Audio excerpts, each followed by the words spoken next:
Did you know it's easier to succeed in digital marketing after 40? I know it sounds crazy. So here's the deal. Most people think younger folks have an edge in digital marketing. But here's what's interesting.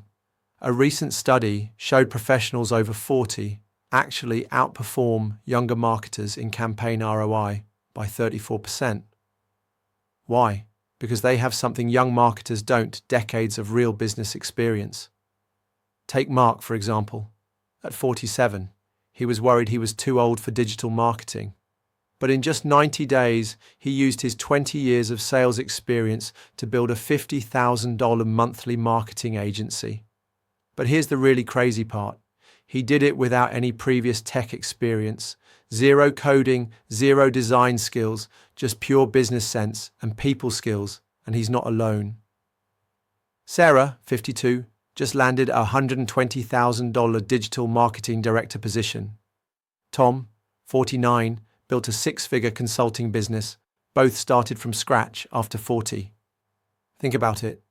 Who would you trust more with your marketing budget?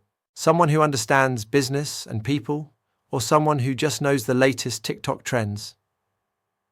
The truth is, your age isn't your weakness. It's your secret weapon. Your experience reading people, solving problems, and building relationships. That's pure gold in digital marketing. The question isn't whether you're too old. The question is, how much longer will you let that belief hold you back?